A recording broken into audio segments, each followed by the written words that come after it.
Good morning, ladies and gentlemen, and welcome to Modine Manufacturing Company's third quarter fiscal 2021 earnings conference call.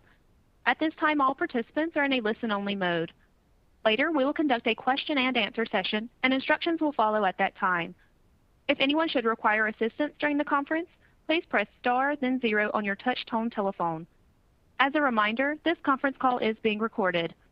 I would now like to turn the conference over to your host, Ms. Kathy Powers, Vice President, Treasury, Investor Relations, and Tax. Good morning, and thank you for joining our conference call to discuss Modine's third quarter fiscal 2021 results. I'm joined on this call by Neil Brinker, our President and Chief Executive Officer, and Mick Lucarelli, our Vice President, Finance and Chief Financial Officer. I'd like to take a moment to introduce Neil, who joined Modine as President and CEO on December 1st. Neil came to us from Advanced Energy Industries, where he most recently served as President and Chief Operating Officer, and prior to that led global sales, marketing, engineering, and operations for AE's semiconductor, telecom and networking, data center, industrial, and medical markets. Prior to joining AE, Neil spent 6 years with IDEX Corporation in a variety of senior leadership roles. We are very pleased to have Neil leading our team here at Modine. We'll be using slides for today's presentation, which can be accessed either through the webcast link or by accessing the PDF file posted on the Investor Relations section of our website, modine.com. On slide 2 is our notice regarding forward-looking statements. This call may contain forward-looking statements as outlined in our earnings release, as well as in our company's filings with the Securities and Exchange Commission. With that, it is my pleasure to turn the call over to Neil. Thank you, Kathy, and good morning, everyone. It's been a busy first 2 months at Modine, and I'm encouraged by what I see. I've spent much of my time connecting with the senior leadership team and getting to know the business. I'm honored to be part of a company with such a long and rich history. I would also like to share my appreciation for everyone in this organization that has gone above and beyond expectation during this past year to respond to the global pandemic. In addition to all of our employees, I would also like to thank members of our supply chain for keeping us running efficiently and for our customers who have continued to give us their business and their trust. This has been a difficult year, to say the least, and we wouldn't have been able to deliver our financial results without the hard work from all these key stakeholders. The team has also done a great deal of heavy lifting in preparing for the exit of the automotive business, and those plans are on track. As a reminder, last quarter, we announced the sale of our liquid-cooled business to Dana. Both teams are currently working through all pre-closing items, including the required regulatory approvals around the globe. This process has been initiated, and we anticipate a close sometime in the June quarter. For the air-cooled business, which represents a much smaller portion of the automotive segment, we are diligently working on multiple exit strategies. As previously discussed, we have talked with several interested parties and are getting closer to a definitive exit plan. The exit of the automotive business is an important step in our strategic transformation that will allow us to further focus on the future. As the teams work through the auto exit work streams, I'm personally focused on the next chapter for Modine. These are certainly exciting and challenging times for our company, and I see great opportunity for growth and for further improvement to our business model. One of our key priorities is to expand our presence in the data center markets. The data center market in North America and in EMEA are large growing sectors with strong underlying drivers. We expect this growth to continue for some time. Modine has full thermal system expertise, innovative product technology focused on lowering cost of ownership, and a global footprint to support our customer locations. And Modine has strong relations with growing co-location customers and our key hyperscale client, providing leverage for continued growth in Europe and in North America markets. We've talked about growing our share in the data center market for some time, and let me reiterate and be clear, this is one of the best opportunities for Modine to drive higher growth and profit margins. Here's the immediate 4-step plan on what we'll do differently to win additional market share in data centers. 1. Organizationally, we're consolidating the leadership for data center solutions under one key leader here at Modine. We will align our organization around our customers and markets, which will remove internal barriers and increase our speed and accountability. 2. We are increasing our manufacturing capacity by leveraging our global footprint to deliver data center products at scale and in region. We are expanding capacity on our computer room air handlers by industrializing these product ranges in the U.S. and in Spain, and are also investing to build and test chillers for the North America market. 3, we will continue to invest and scale our commercial and technical team to better align with our customers. And finally, we will use the data center market as the pilot for our 80/20 initiative. Many of you know my background and success with 80/20 companies, and Modine will adopt the same 80/20 principles, helping shape who we are in the future. As I mentioned, we will launch a pilot within the data center business, training our team in advance of a company-wide rollout. As you may know, 80/20 is a systematic way of examining a business and focusing resources on the highest growth and best returning opportunities. Our opportunity is to focus both on improving margins and accelerating revenue growth. We will eventually work through all of our other key markets in a disciplined manner. The 80/20 process and methodology will take some time to fully implement across the company, and we will invest time and money in this very important area. The results of this process have been successfully proven across many companies, and I am confident that Modine will be no different. Finally, I want to mention that our focus includes both organic and inorganic growth. Nick and I will spend significant time ramping up an aggressive and proactive acquisition program here at Modine, specifically designed to shore up our products, technologies, and channels where it makes sense. Now let's cover our third quarter segment results on page 4. CIS sales were down 13% from the prior year, primarily due to lower sales to our large data center customer, which were down approximately $19 million versus the prior year. Adjusted EBITDA was down $10 million. Similar to revenue, nearly all the earnings decline was due to the lower sales with one customer. I would like to take a minute and walk through the changing dynamics of this market while reiterating our confidence in our strategy.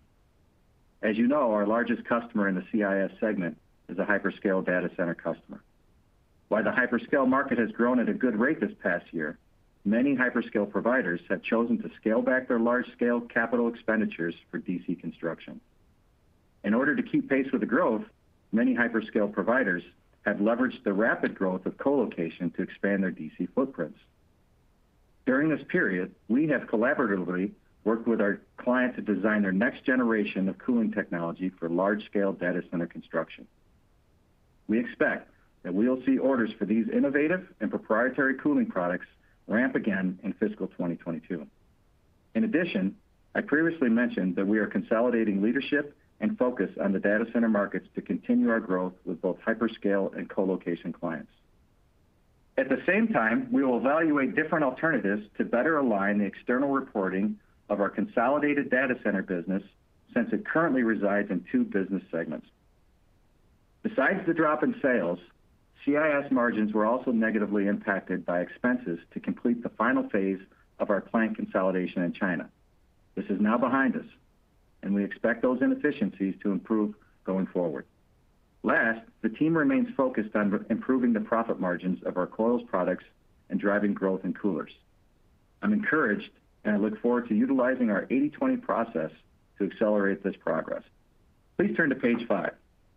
The Building HVAC segment had another strong quarter, with sales up 6% from the prior year and adjusted EBITDA up 15%. This was primarily driven by increased sales of heating products in North America and of data center products in the UK. It continues to be a strong heating season for us, with strong growth and share gains in our gas unit heater products. There has been a strong demand for replacement unit heaters this year. We estimate that more than 70% of our heaters are sold as replacement units. We also gain market share, mostly due to our strong distribution partners and our superior product availability. As an example, our Hot Dog brand of products, which are typically used in residential or light commercial applications, are up 35% in the third quarter versus the prior year, whereas we believe the market to be up around 10% in this product category. We've been able to be successful keeping up with the increased demand, often providing next-day shipping for these orders. The higher heating product sales also drove strong margin performance this quarter, with excellent conversion on the increased volume. In data centers, our UK business is having an extremely good year, with data center sales up 30% on a year-to-date basis. Third quarter sales were up slightly from the prior year, impacted by the timing of shipments, with several orders pushed to the fourth quarter. Our focus within data centers for this business is on the co-location customers. These clients value and need our thermal expertise. As mentioned previously, we will leverage these relationships formed in the UK and the EU to establish our business in the North America market. Please turn to page 6. Sales in heavy-duty equipment, or HDE, were up 13% from the prior year, with higher sales to off-highway and truck customers in all regions as markets continue to stabilize. Adjusted EBITDA nearly doubled, with a significant improvement in gross margin driven by volume increase, along with savings from procurement and other cost reduction initiatives. This was clearly a great quarter for our HDE segment, benefiting from a market improvement that was ahead of our expectations. We expect this trend to continue in the fourth quarter as many of our customers are building safety stock. We continue to monitor a number of issues that may impact our raw material costs, including tariffs and the rollback of certain exclusions that we've benefited from in the past. We're always working to improve our manufacturing and supply chain strategies, which have been complicated by geopolitical and economic trends, including tariffs. This will continue to be a focus as we analyze our risk and implement mitigation strategies. This is another excellent opportunity to use the 80/20 methodology to quickly drive improvement and focus in on our supply chain activities. Please turn to page 7, and I'll shift to the automotive segment. Sales were down 3% on a constant currency basis, driven by lower market demand in North America, partially offset by higher sales in Asia. Adjusted EBITDA for the segment was $12.3 million, up significantly from the prior year, primarily due to the improved plant efficiency and the benefit of cost-saving measures. We expect further uncertainty in this market due to ongoing economic weakness, and in addition, we may be impacted by the current disruption to the auto industry resulting from shortages of semiconductors. We did not see a great deal of impact from this in the third quarter, but anticipate that it could start to impact volumes in Q4 as more and more automakers halt production due to chip shortages. As I mentioned before, we are diligently working on our exit strategy for this segment, including closing on the sale of liquid-cooled business that is still pending regulatory approval. With that, I'll turn it over to Mick to review the total company financial results. Thanks, Neil, and good morning, everyone. Please turn to slide 8. I'm pleased to report a good third quarter, and before walking through the underlying results, I'd like to review 2 large items that impacted our GAAP results this quarter. First, we recorded $134 million of impairment charges, primarily related to the liquid-cooled automotive business.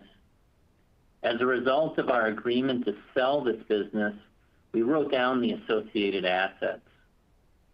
Upon closing, we would anticipate reporting a final and much smaller non-cash loss on the sale. Also, connected to the third quarter impairment charges, we recorded valuation allowances on deferred tax assets in the U.S. and abroad. These were partially offset by tax benefits related to the impairment charges. The net tax impact of these items was $79 million. In order to provide a true comparison, slide 8 is focused on adjusted operating metrics. As usual, our appendix includes an itemized list of adjustments and a full reconciliation to our GAAP results. Third quarter adjustments totaled $139.1 million, mostly comprised of the non-cash asset impairment I just reviewed. The remaining balance includes $3 million related to the automotive exit, along with $1.7 million of restructuring activities, environmental charges, and CEO transition costs. Now, shifting to the key metrics, third quarter sales increased by $11 million or 2% as compared to the prior year. The increase was largely driven by favorable currency translation. I'm happy to report gross profit of $83 million, which was higher than the prior year by $9 million. Our gross margin once again exceeded 17% and improved 160 basis points. The higher margin was achieved through procurement, operational efficiencies, and various spending reductions. As discussed last quarter, we ramped down our COVID savings during Q3, which is leading to more normalized costs and margins as we go forward. SG&A finished 12% or $7 million lower than the prior year. The largest reduction relates to lower automotive separation costs. We also benefited from permanent cost reductions executed late in the prior fiscal year, as well as temporary COVID-related cost savings. Despite the pandemic and challenging market conditions, adjusted EBITDA improved by $3 million, including a 40 basis point margin improvement. Our adjusted earnings per share of 41 cents was 4 cents or 11% higher than the prior year. Similar to the previous quarter, the improved Q3 financials reflect the hard work of all employees around the globe. Lots of hard work, cost cutting, and dedication have resulted in higher earnings and margins during this very difficult operating environment. Let's turn to slide 9. In addition to the income statement improvements, I'm pleased to report year-to-date free cash flow of $123 million.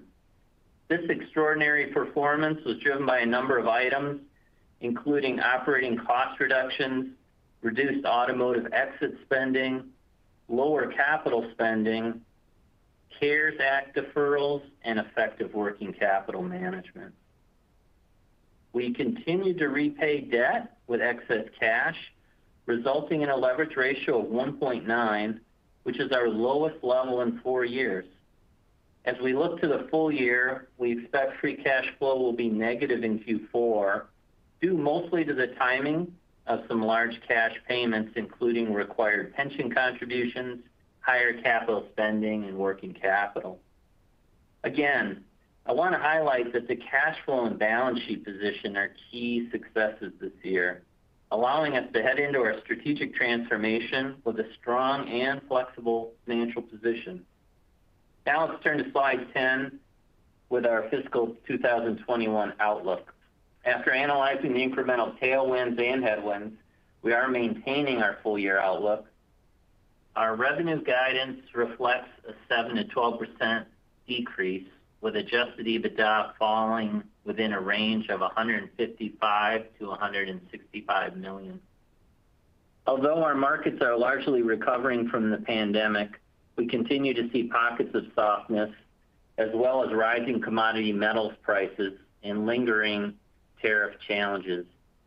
The recent trends in our heavy-duty equipment markets are very encouraging, with automotive market semiconductor shortages need to be closely monitored.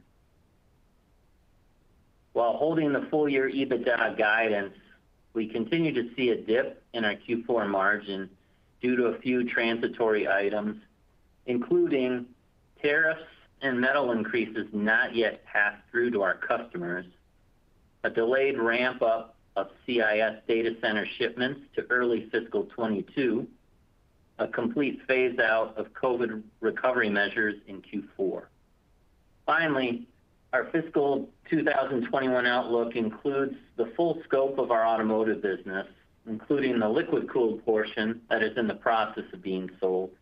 As discussed in the past, we'll continue to forecast and report the auto segment results until the transaction closes or further actions trigger a change in the accounting treatment. Given that we're a March year-end company, the team is in the middle of annual planning. That said, I'd like to share some preliminary thoughts about the end markets and earnings drivers for the new year. First, we're encouraged about good market recoveries and tailwinds across nearly all of our business segments. We anticipate very strong data center growth across the entire company. We also expect to benefit from the ongoing recovery in our commercial vehicle and off-highway markets. And for the broader CIS and building HVAC markets, we see a slow, steady recovery through calendar 21. As we head into the new fiscal year, the volume increases will help to offset some economic headwinds that many companies are encountering. The largest impacts will come from the rising commodity metals costs, plus new tariffs and the resumption of employee-related costs to pre-COVID levels. Last, and with regards to auto, we expect the transaction with Dana will close sometime in our fiscal first quarter. Like many companies, we've dealt with our fair share of COVID-related challenges. However, the results show the strong focus on cost savings and cash flow. We look forward to resuming and accelerating the growth opportunities that lie in front of us. With that, Neil, I'll turn the call back to you. Thanks, Nick. In conclusion, I would like to reiterate what an exciting time it is for Modine. With the introduction of the COVID-19 vaccine, we are on a road to recovery. But in the meantime, I'm so proud to be part of this organization that has been positively impacting people's lives during this difficult time. Since the pandemic began, our building HVAC team has emphasized how important indoor ventilation is for school environments. Our school ventilation units can greatly improve indoor air quality, lower energy costs, and help prevent the spread of pathogens in the air. Clearly important objectives for our school districts around the country. Our HVAC systems clearly have a positive impact on people's lives, from keeping schools safe to intelligent cooling and greener data centers. We will continue to invest in and grow these important product lines. Lastly, I would like to say a final word about 80/20. As I mentioned, we are launching a pilot of the 80/20 process with our data center expansion and have developed goals and KPIs to allow us to track our progress. I believe that this pilot and future company-wide launches will have a positive impact on all of our key stakeholders and will become the future lifeblood of Modine. 80/20 will drive our decisions, and it will become part of who we are. Although I anticipate some early positive results, this is a journey that we'll be on for some time. I am even more confident than when I started that Modine has great potential.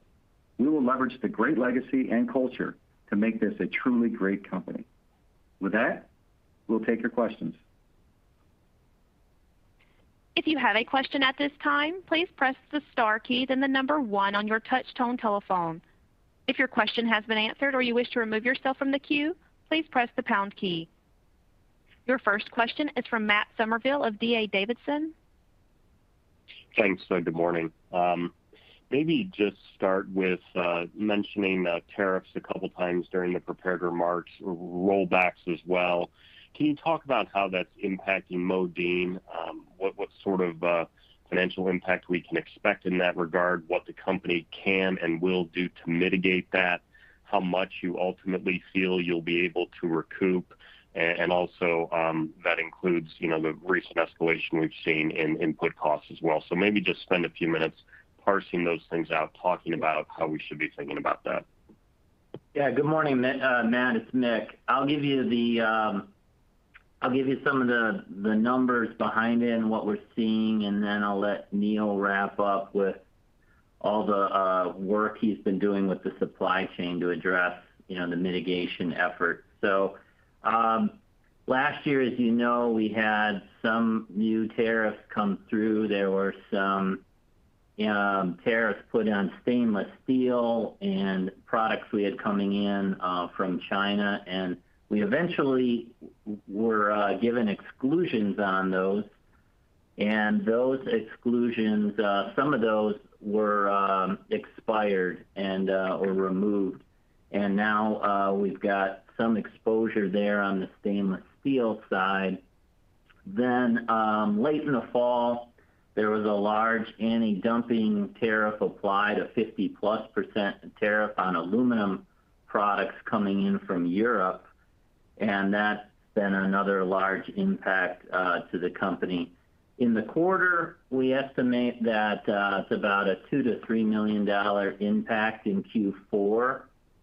And through our mitigation efforts, we've got both on the supply chain and where we produce, where we import materials to, and where we convert these materials to finished products. We have some mitigation efforts. We think next year that's probably a $3 million type net headwind for us. Obviously, if you annualize a $2 to $3 million in the quarter, that's a big annual number. But we've got a number of actions between, switching suppliers. I mentioned bringing product into different Modine locations, and also sharing relationships between our suppliers and our customers. So I'll pause there and see if Neil, if you want to add anything from your side. Yeah, good. Thanks, Mick. Hi, Matt. Yeah, that's a great question. This has certainly highlighted an area for us where we can improve our ability around our agility and flexibility with our operations footprint and our supply chain strategies. So we're actively looking at short-term and long-term countermeasures on how we're going to mitigate, and that ranges from shifting production to plants that aren't impacted by the tariffs to shifting equipment from plants based on demand as well as the impact of tariffs. So this has really opened up an opportunity for us to look at our operations footprint, to look at our supply chain strategies, and break that down by commodities and come up with some very creative ways to mitigate this issue. Got it. As a follow-up, maybe, Neil, spend a minute talking about kind of 80-20, and I know you've only been in place for about 2 months now, so it's still very early, but maybe just if you have some high-level observations in terms of maybe what you feel will be born out of that effort in the near term versus maybe the longer term, and what sort of external metrics you might be willing to provide us so we can sort of gauge your progress on the deployment of 80-20 and the segmentation process associated with it. Yeah, very, very good question, Matt. 80-20 is a systematic way of examining the business and focusing its precious resources, and I mean they're precious here. We run pretty lean on the highest growth opportunities while reducing complexity and improving the margins through product and market rationalization. And my early observations are we got to get a quick win, and I think our best opportunity after consulting with the leadership organization here is on the data center side. There's just some things that we can do right out of the gate that make a lot of sense, not only externally but internally, so that we can drive accountability into the teams, and we can give them what they need to win, and they're very much commercial and focused with our customers. And it's pretty early in the process. To your point, we're working through what those KPIs will look like. I'm excited to say that we've got some consulting that's coming in next week that's going to help us with this journey to accelerate it. There's no need to move at a slow pace here with the data centers. I think we can accelerate that. And from that, over the next, I'd say 30 days, when we get through the data analytics, we're going to be able to come up with some pretty strong KPIs in terms of what we expect to achieve. Great. Thank you, guys. I'll get back to you. Your next question is from Michael Shilsky of Colliers Securities. Hey there. Good morning, everybody. Good morning. Great job reducing the leverage over the last, couple of years, really, but this quarter in particular. Give us a sense, Mick, what is the company's current kind of comfort level on what you'd like the leverage to be, and how much would you lever up for a decent-sized M&A deal should one present itself? Great question. And more fun questions. Yeah, so we've been out for quite a while talking about keeping Modine, especially when we were 80% vehicular, a leverage ratio of 1.5 to 2.5 times. My hope, by the way, one of our longer-term outcomes is being more diversified industrial, less capital intensive, that we might be able to look at debt in a slightly different way. But good news is, if we've got market tailwinds, we exit auto, we're quickly going to have a leverage ratio it's already heading towards the low end of our range. So I think, Mike, one thing Neil mentioned, he's quickly accelerated our focus and asked me to do a lot of work on acquisition funnels and targets. So that's one thing. And to your question, we've got capability within our credit agreements to do 3.25 leverage, and no problems there. And we did that with Luvata, if you recall. So I think every situation's different, but I would say, we can do 3.25 times leverage, and as long as we've got a good integration synergy plan to quickly pay it down. Gotcha.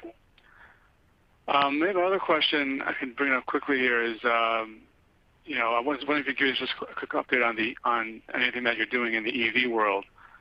We are seeing some EV truck platforms actually come to market, small volumes, but they're starting in 2021. You've already mentioned buses. There's actually one bus company going public this year. At least one bus company going public. But just give us your sense as to what you maybe have won and kind of how you feel about your chances of putting battery cooling technologies or other products on those kind of vehicles going forward.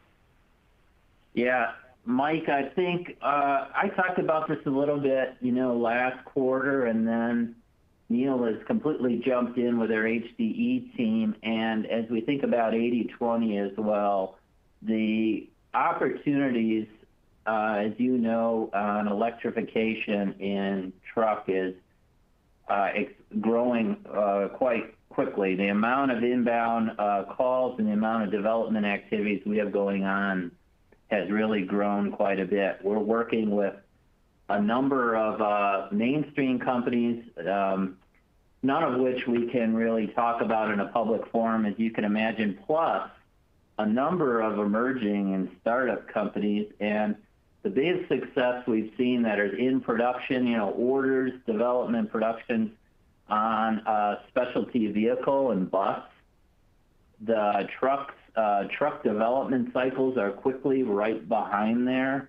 And then we're also doing a lot of evaluating of, what other last mile vehicles, right, will be the quickest or most logical to implement from an EV status. Neil, do you want to add anything from your view? Yeah, no, that's a great question, and this is a very exciting area, not only for Modine but for myself. I've spent a little bit of time here in Racine, especially in the tech center, and as I go back into the tech center, I look at where we're at, and we're at an all-time high relative to EV, commercial vehicle, and bus activity with our prototypes. And the team has generated some pretty substantial wins in terms of early development for programs. And this EV activity is extremely exciting for me because it's just not component related, it's system related. And, that's a new chapter for us at Modine in driving value and improving the value with our propositions to customers with the system-related response to solving thermal challenges in the EV section, especially with commercial vehicle and bus. So it's a great area. We're going to have some focus on that in that area, and the team has done a pretty good job in terms of getting out the prototypes in a timely way so that we can get some wins. Excellent. I'll leave it there. Thanks so much, you guys. Your next question is from Brian Sponheimer of Gabelli Funds. Hi, good morning, everyone. Mick, good morning, and a welcome certainly to Neil. Neil, I have just a question for you. Taking a step back to when this courtship began, what was it about Modine that attracted you from the beginning, and now 2 months in, anything that confirms or disconfirms your initial impression of the company? Only positive confirmation. No doubt about it. Yeah, no regrets at all. I mean, this has been great. My early observations in the journey as I worked with Modine, particularly the leadership and the board, was it's an environment that's ready to evolve and change. And the best foot was put forward with the transaction and the divestiture that we're working through with Dana, and that speaks volumes in actions, right? There's a culture that's dedicated and motivated to turn the corner, and that's exciting to me.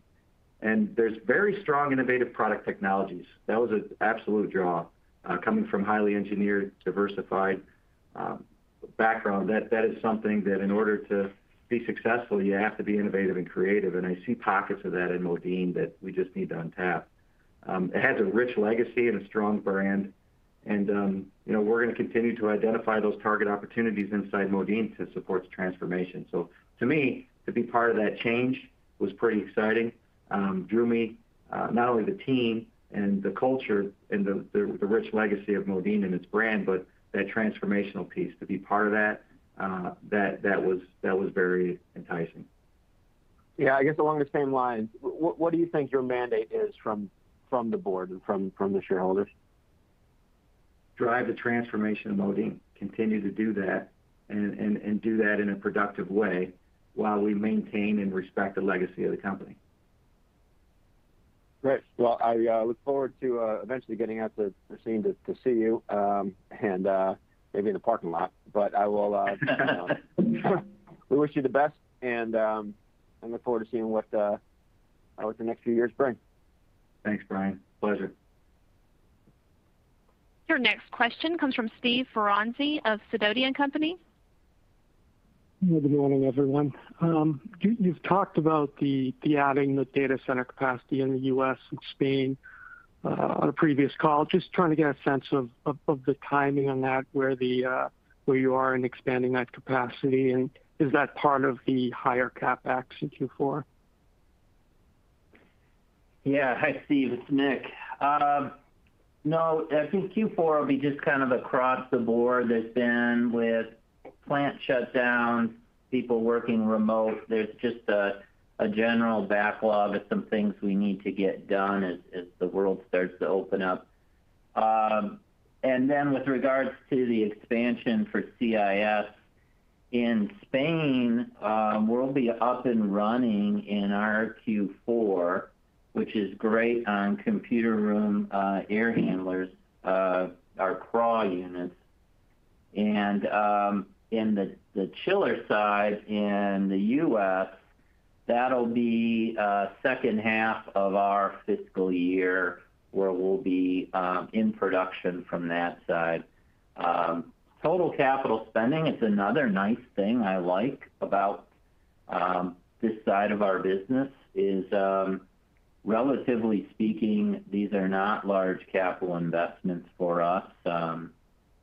Large capital, in total, these are probably, kind of $5 million, give or take, compared to one automotive program, which can be $5 to $10 million just to launch one with one customer. So we're really excited about it. And the footprints there, by the way, again, these are two existing facilities with proven management teams. So another reason why the capital isn't overly large is we're leveraging an existing footprint and teams and employees that are quite capable to make these more complicated systems, as Neil pointed out. Neil, did I miss anything? No, I think you added the fact that we're in North America as well, expanding the footprint not only in Spain but in North America as well. So it's great. It's a good question, Steve.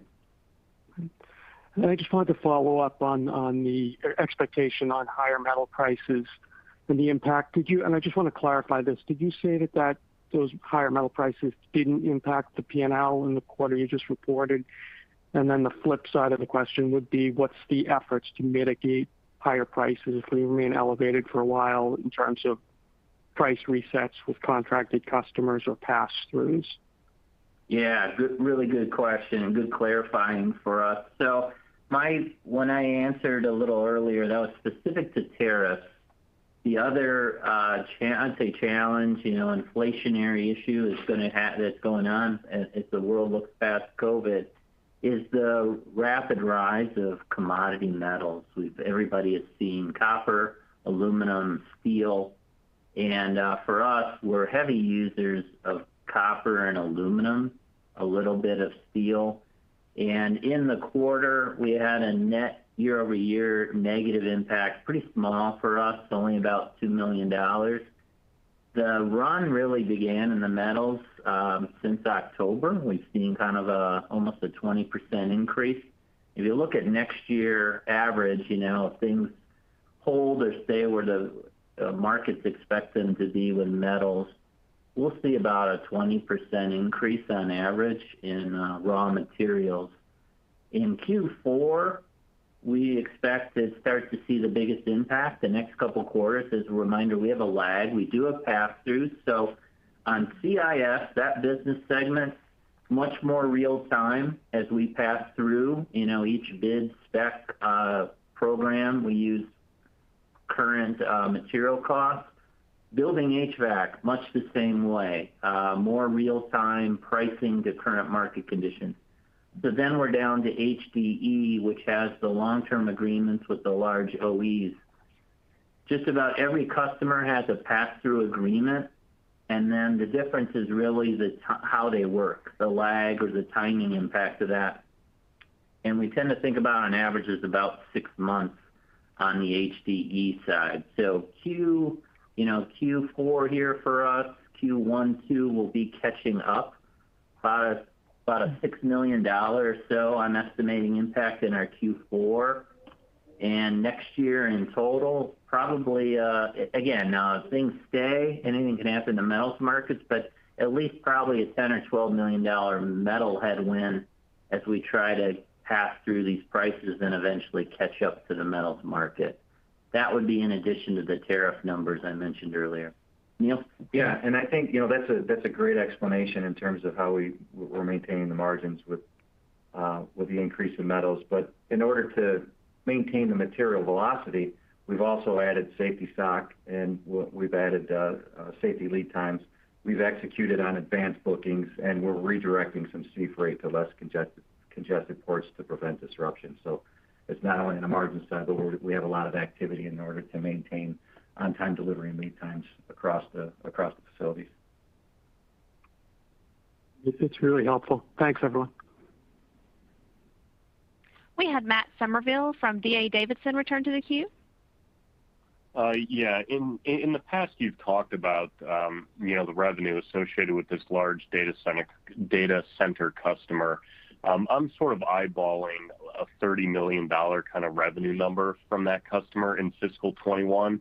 First, is that accurate? And then second, Mick, you've talked in the past about how you expect that to ramp in fiscal 22. What's your current read or current update on where you think that number goes next year?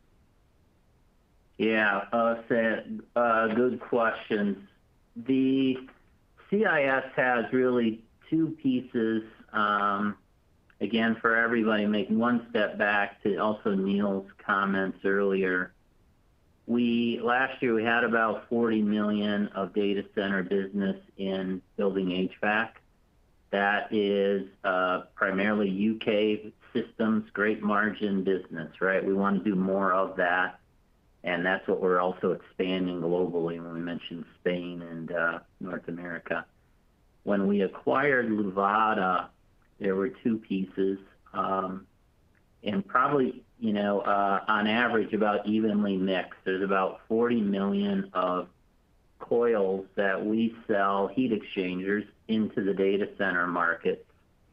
And we had one major hyperscale customer of about kind of equal size. So, we've run in data centers in CIS, in that $60-80 million kind of range. This year, as we go forward, and what you're picking up is mostly this year, our biggest sales will be that $30-40 million worth of heat exchangers that we sell into the data center market to multiple customers. And the large hyperscale customer over the last year has really declined to in this quarter and next quarter, very nominal levels. They're in the middle of a technology transition, so much lower. I can't disclose exact numbers, Matt, for you, but again, think of it as 30 to 40 million of heat exchangers, coils sold to multiple data center customers, plus our one hyperscale customer. And this year in total, sales will be very, very small. And then I think you asked about the ramp up, and Neil talked about it. They have they're building their construction schedules, their site selected. We actually have completed all of our technology testing, and this is a very complicated, new proprietary system for this customer. And we're very encouraged and optimistic and have a good line of sight to the ramp up in 21 here for the new sites. We would expect them to get back to a normal level this year as we start to ramp that up. 1 or 2 years into Luvata, after we acquired them, we saw a really big growth. We almost kind of doubled in sales. That's hard to say beyond that point. I'd say so short run, we see this customer getting back to an average, a normal run rate for them. And, and then beyond that, whether there's upside to hit a high water mark, too early to tell. But nonetheless, really good opportunity here for us in the new year as that new launch starts. Neil, did I miss anything? Sorry. No, I think you covered it really well, Mick. Like in any industry, when there's lots of capital deployment, there's a digestion period, right? And we're seeing some digestion periods, and looking at alternative spends. The alternative spends have been in the colos. And the good news for us in Modine is we have products and services and offerings in both, either co-location or with hyperscale. So depending on where they spend and how they deploy their capital, we're in a good position to where we can win in both avenues. Got it. And then just one follow-up on M&A. How long do you think it will take Modine to develop a pipeline to start to cultivate deals? And is there anything you would characterize as actionable in the pipeline currently, or is this sort of still very early innings in that process? Is it going to take the better part of, say, the next 6 to 12 months to get anything done? Well, I tell you, my new boss is pushing hard. So there is, I would say we do have a pipeline. We've been maintaining a good pipeline, and there are actionable opportunities to me, and then I'll pause and let Neil answer. I think making sure we get through first digestion of 80/20 to ensure we're not pursuing something just transactionally, but it's filling a strategic need is where we want to go. Once we start going, as everybody knows, it's a multi-month, all-encompassing project plus the integration. So personally, I like to make sure we go after the most important, and what Neil's asking us to put together is think of it as a scorecard and a force ranking. What's in the pipeline, what's actionable, but then how do we force rank them? Yeah, and I think, Mick and the team has done a really good job in terms of thinking through exactly that. And then we want to overlay that with a filter, right? A strategic filter in terms of where we want to go with our acquisition strategies. Does it fulfill a strategic initiative? Does it fulfill a strategic need? Is it backwards, forward, or sideways integration? What are the opportunities for us? As they hit a certain profile, we'll have a different type of profile for our targets, and then we'll monitor the milestone process as it checks through the filters, and that's exactly the system, the rigor and the discipline behind that Mick and his team are starting to put together. And then 80/20 will be a very good lens for us to start to introduce some potential candidates inside of that filter. Great. Thank you, guys. I'm showing there's no further questions in the queue. I'd like to turn the call back to Neil for any closing remarks. Yeah, one last comment. I'd like to recognize Mick for his leadership as the interim CEO. Mick did a great job stabilizing the company and preparing the organization for change. His efforts have allowed for a very smooth onboarding and transition for me, and I thank Mick for his commitment to Modine. Thank you, Neil. And thanks to everybody on the line for joining us this morning. A replay of the call will be available through our website in about 2 hours. We hope everybody has a great day. Thanks. Ladies and gentlemen, this concludes today's conference call. Thank you for your participation. You may now disconnect.